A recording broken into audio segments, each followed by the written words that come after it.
Hey, my dear fellow monkeys, welcome to the This Week in Science series. I'm bringing you two awesome things from the world of science this week, in addition to other smaller things which I'll not be discussing, but I'll be linking those things in the description below. The first one is a controversial theory that has been that was put up actually in 2015, but is gaining more momentum based on a new study that has been published. This theory claims that Alzheimer's is also transmissible.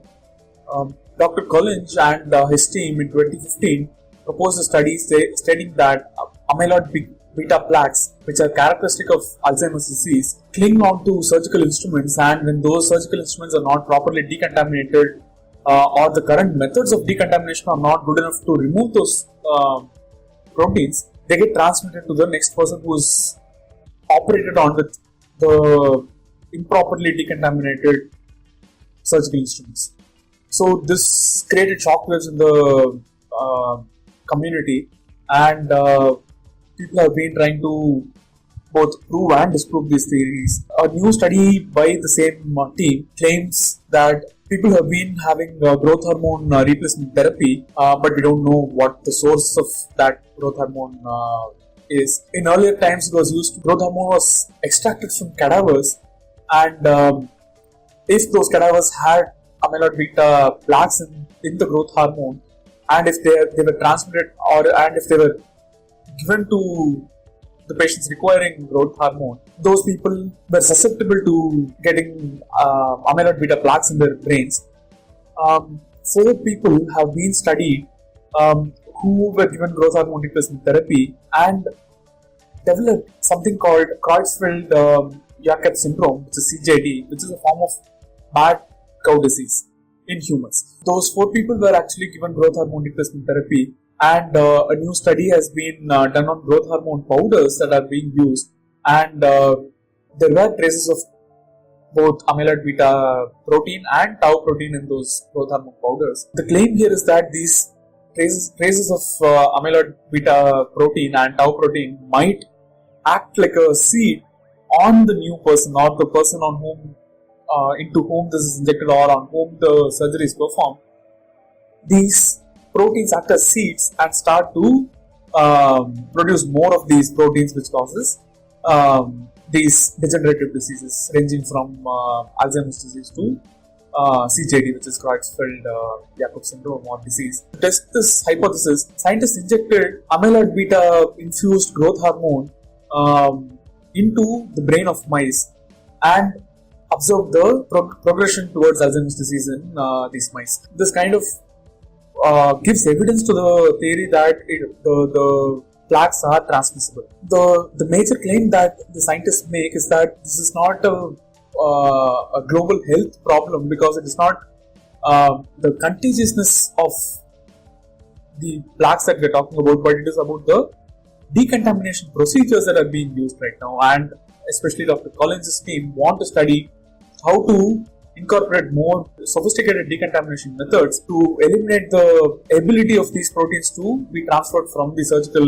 instruments to the person who is being operated. Although cadavers aren't used anymore, the surgical instrument part is still a problem and has to be taken care of. As a person who has done some research on gene regulation, I am specifically interested in how these small seeds of proteins can trigger such a large effect on the gene regulatory networks in the brain to shift the balance towards Alzheimer's disease progression.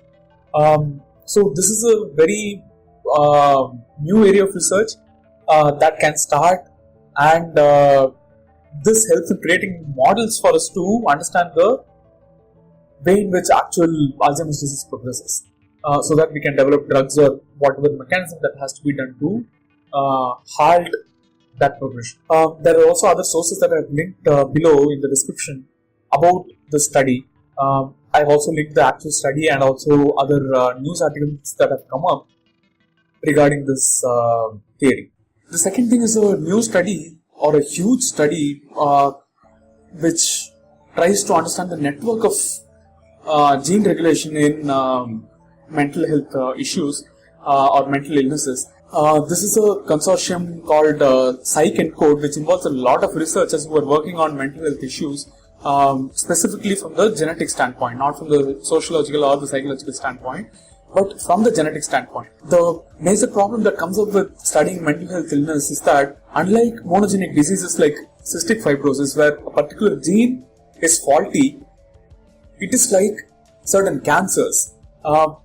It is not just a particular gene that is involved in predisposing or increasing the occurrence of a particular mental health illness, but it is a group of genes, maybe 50 or 100 genes, that are involved in regulating or shifting the balance towards mental health illness, ranging from schizophrenia to severe depression. The other confounding variable that comes in here is that it might be a particular gene which is largely influential and starts a cascading reaction in the entire network, which might result in the progression towards a mental health disease. It might be the copy number variations, as in the number of transcripts a particular gene produces, which might trigger the network in different ways.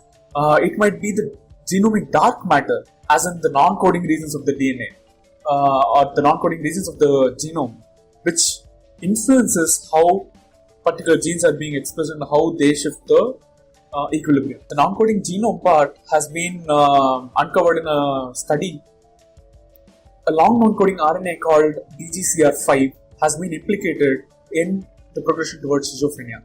So it might not be the only thing that is important, but it has been proven to be a hub for certain genes that are activated, which have been shown to be increased in cases of schizophrenia. Other microRNAs can be involved. Long non-coding RNAs are those regions of the genome which don't code for a protein, but the length of that gene is over 200 base pairs.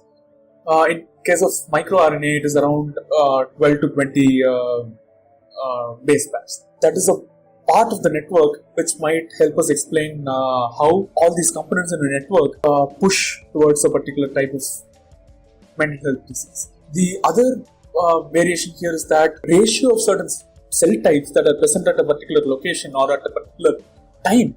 So it is a spatio-temporal issue. The ratio of certain cell types might predispose towards a particular mental health disease.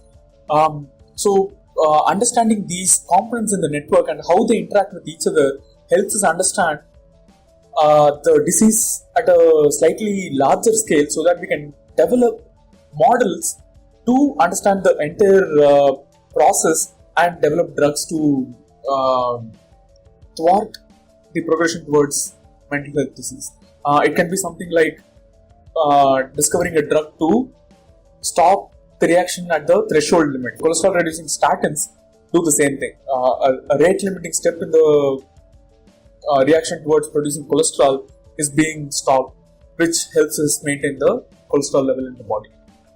Similarly, certain threshold reaction can be identified and drugs can be developed to halt that reaction so that people don't jump over the fence towards mental health disorders. The consortium is trying to understand this whole network, and it helps us, in the future it will help us develop genomic medicine for mental health disease. So I've also linked other studies related to this and also some news articles that are related to this. Take a look at it. In addition to these two, there are also other things that have come up this week, and I don't have time to go through each of those things like these two. The reason why I chose these two is because of the fact that it fascinates me from a scientific angle, but also from a social angle. These things seem to have more value, although I'm not discounting the social effect the other studies might have. But I have linked those also in the description below. Take a look at it and get to know scientific information rather than some nonsense that is being shared on Facebook and Twitter or whatever. Thank you for watching the video. Leave a like if you like the video and subscribe to my channel for more content like this. Check out my other videos also. I do some stuff about other fascinating areas like modern philosophy and the psychology of evil. Share this video with your friends and family. I've been Kaushik from The Thinking Monkey. I'll see you all next time. Out.